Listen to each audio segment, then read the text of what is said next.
Now, a social experiment enterprise. Welcome to Stop Now. I'm Nate. Hello there, I'm Melissa, and we're back with a new story for this week's talk show. Yes, and as usual, we're bringing you interesting news updates from around the world. That's great. So, what do we have for them today? Well, Melissa, on today's episode, we continue with an issue that we've been talking about almost all of our talk shows. But today's segment, we're going to take a little bit of a different spin on it. It's going to be a lot different than every other segment that we've been having so far on the show. So, what's different about today? I am glad you asked, Melissa. And I know the people out there are glad that you asked as well, because this issue, usually we talk about the issue of the H1B visa here on the show. Mm-hmm. And mostly we've been talking about the effects and how it's made life difficult for so many foreigners that are under this immigration plan, and also how the immigration has affected some of the locals as well. Okay, that's true, but you still haven't told me about what's different today. It's called suspense, Melissa. I gotta play it out a little bit. I gotta play it out for the folks out there, because on today's All right, now. episode, we'll be having a much closer look at some of the victim stories. And, over the week, we gathered several stories from folks that have fallen victim to this type of immigration plan and the effects that it's had on them, the effects that it's had on their work as well as their family. And so you might want to buckle up, folks, put your safety belts on, make sure, because we are going to get ready for a roller coaster ride this week. All right, now. All right. So usually, Melissa, we protect the identity of the individuals involved. As I mentioned, you know, these stories have already been published in articles. So first, before we even get into that, because we could talk about their original identities, but before we get into that, let's bring in a very special guest of the show who will help us all understand the problems that we are facing here, and will give us some solutions as well. Yes, that's right. We made the arrangements, we made the calls. Our team has invited several attorneys and law firms, along with experts in the field, to help us with interesting facts, and they agreed to help us graciously. Yes, I am proud to announce to our guests, to our folks out there, our first guest here on the show. Uh, she is an immigration attorney, and we are so pleased and so thankful to have Miss Dinu Maru joining us here on the show. Thank you. I'm very excited to be here. Absolutely. Like, we are so glad to have you, because, the listeners have had questions about some of these topics involving immigration. And so we're glad that we could bring you on to kind of straighten some things out. So, first of all, can you help us by introducing ourselves and maybe a little bit about what you do, so the listeners can get familiar with you? Yeah, absolutely. My name is Danu Maru. I'm an immigration lawyer in Chicago, Illinois. I work with clients all across the U.S.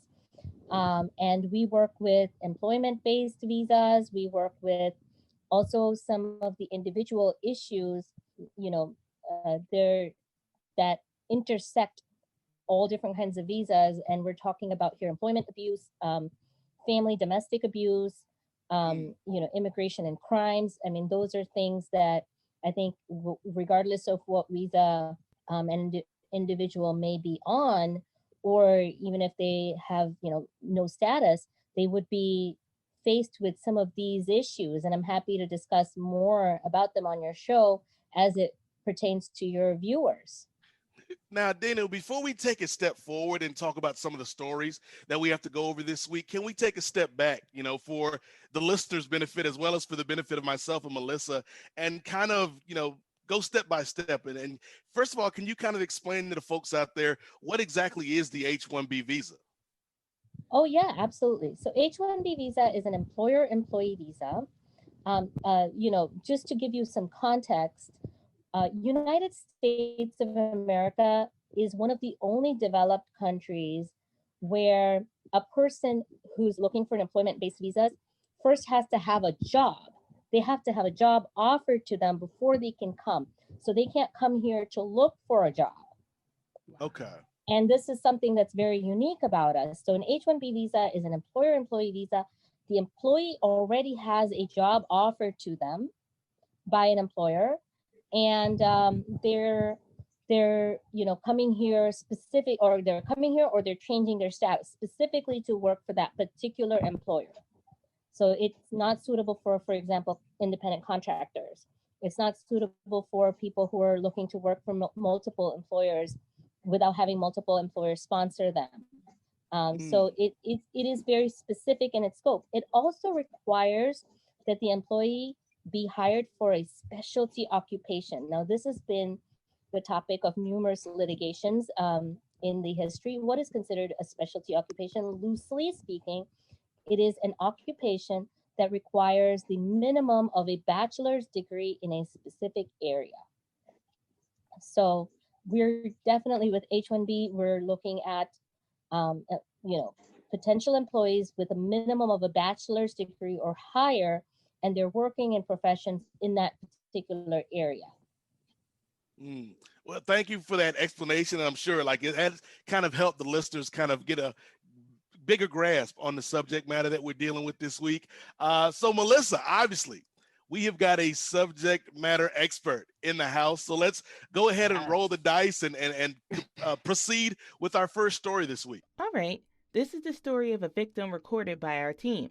As per the statement, I joined this company in the year 2016 after transferring my H1B visa from the previous employer who was not paying me salary and abusing the system. After the visa transfer, the employer started exploiting me by not running my payroll on time and putting me on a different project location with different offer letters every time. I was not paid on time, and by delaying the filing of I-9 form to recover visa transfer costs for my project payment, they started to pay me only after I reported the violations. When I am not in the project, running the payroll and keeping the salary with them is a regular practice. I reported to the Department of Labor in 3 different states where I worked. But I was threatened by their legal team to withdraw my complaint and settle the amount. Then they came up with a plan to create a fake company to keep me in the project all the time and filed the amended petition accordingly and asked me to pay money to the company every month from May 2017 to September 2018 to keep my H1B status active. I was terminated from employment for reporting to USCIS investigator on violations of filing amended petitions and not paying me on time.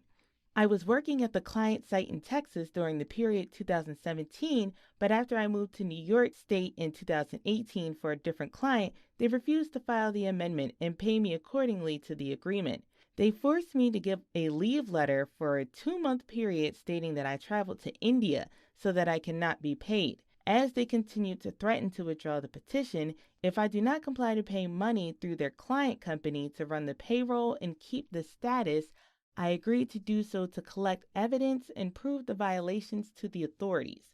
They terminated my employment in September 2018 since I refused to pay their company money to continue with this illegal activity due to the hope of USCIS investigator who reached out about the investigation of my employer for violations, which was filed in April 2017. But to my surprise, no legal action was taken and they told me to file a complaint with DOL. Though I was terminated from employment, they tried to settle with me and kept asking me to join back and avoid further legal complications. They even challenged that nothing can be done to prosecute them since I was involved in it. After reporting it to DOL, they withdrew my visa petition, which is about to expire in a month by default if not filed for extension. They refused to pay me for almost 6 months and forced me to agree their business practices. Even after more than a year of investigation, the DOL investigator cannot do anything about this company. With the help of their attorney, they argued and convinced the special investigator that I am not eligible for compensation and I did not work for them. Thank you, Melissa. Now, before we continue with another victim story, let's stop and analyze this present story and bring out some of the effects, shall we? Okay, so from the story that we just heard, which of the main problems can you kind of pick out from that, Melissa? How can the company mistreat her so long and threatens to withdraw her petition and terminate employment if she failed to comply with the rules they had put in place for her? Even after she complained to the authorities about the treatments from the companies, she was threatened by their legal team to withdraw the complaint and settle the amount. This is the major problem of H1B visa, as in this case, how she was forced to work without pay. Exactly. So now let's ask some questions to our viewers and to our guests. What is the role of DOL, DOJ, DHS, and USCIS? That's a very big question, and it's a good one because each of these agencies play a different role. The DOL, the Department of Labor, they play a role of determining minimum wage requirements. So actually, it's kind of interesting because I do believe that the H-1B visa was originally designed with, some safeguards in mind. And this is one of the safeguards, is that the Department of Labor has set, certain wages that have to be paid to anybody who's on an H-1B, regardless of whether they have a project or not at that time. So that is called that concept is called the prevailing wage. That's what the DOL does. Now, the DHS, or the Department of Homeland Security, they're like the big umbrella overseeing organization for activities within the US, right? Everything in the homeland. And what they are the parent company for USCIS. That's another, it's like a whole alphabet soup, right? So that's another agency, which is where you would file affirmative applications for different kinds of visas. So your H-1Bs are filed with USCIS, and the USCIS is directly under the DHS. The DHS is the one to investigate to make sure that they're eligible for the relief that they're seeking, that also that they meet the bare minimum that we require in the country for good moral character and other issues. So that is the DHS. And the DOJ, the Department of Justice, their responsibility is to make sure that the implementation of some of these rules are done in a proper, lawful, constitutional way. And so it's a system of different divisions of different tasks, and they all work together in order to make a visa a reality. So for an H-1B visa, the first application that's filed is actually with the Department of Labor. It's called a labor conditions application, and that's where you declare what is their wage level going to be. So essentially, it sounds like in this case, the company declared a certain wage level for this employee. It was approved for that wage level, but then they violated it. So in a situation like this, who would be responsible for, handling those violations and making sure that the worker is protected? It would be the Department of Labor. And so, how does the investigation process take place? Like if this worker were to want to escalate this and get justice, what would that process look like? Sure. So this is an interesting question that you asked me, Nate, because there were, and when we talk about laws, we have different categories of laws here that were violated. Mm-hmm. There were clear labor violations. And I'm an immigration attorney. I can speak to the immigration violations, but a labor attorney would jump all over this and talk about all the labor law violations that happened, right? So there were clear labor law violations, because you can't, in this country, slavery has been outlawed. You cannot make somebody work for 6 months without pay. It's just not done, right? So there are huge labor law violations that I think, an individual like this, I would refer them to a labor law attorney, first thing, okay? Second thing, there were contract violations, because this company entered into an agreement, whether it was verbal or written. They entered into an agreement with this employee. This employee agreed to work with them under certain terms. Those terms were clearly not upheld, right? So there were also contract violations, and there were immigration violations. So I'm going to talk a little bit about the immigration violations, because in the immigration law system, they violated their agreement with the Department of Labor, what they put out in the LCA, right? The labor conditions application. They're not allowed to do that. They're also not allowed to, have an employee working under the H-1B visa without meeting those minimum wage level requirements and without disclosing to the government. So there was a disclosure violation here, because they didn't disclose that this employee is not being paid, because otherwise he wouldn't be able to retain that visa at all, right? Right. So they didn't disclose the actual wage level. So there was There was definitely some misrepresentation to the government here. They also were not allowed to be on H1B visa and work in different sites unless there are certain formal paperwork filed with the USCIS. And I'm guessing, although this isn't clearly talked about here, but I'm guessing that was not probably done. So there are those violations. Now, the interesting thing, and I don't know if you want me to go into this at some point, but the interesting thing is that there is a visa developed in the USCIS system for people who are victims of such violations. So we definitely want to touch on that a little bit later, but I guess this particular story, how frequent would you estimate like this occurs? Because, you know, Melissa and I have talked about stories like this for the past few weeks, and, you know, I want to maybe give the listeners a picture of how widespread this is and how serious, you know, the problems like these are. It's serious for sure. I don't know if I'm in the right position to give you like the broad overview of how frequently it occurs, because obviously people only come to attorneys to solve problems. So if there's no issue, Right. there's no problems, nobody's going to an attorney, right? So we get a very filtered set of people that we speak to and that we work with. And oftentimes we work with employers because we help employers to file H1B visas, and we relay these rules to them, what they have to follow. So I don't know if I know from my own experience, if I can speak to like a big picture. I definitely appreciate, you know, the perspective that you have, because it's a perspective that I don't have, or Melissa or our listeners. Most of our listeners wouldn't have that type of perspective either. So we really appreciate. So let's move on to our next story.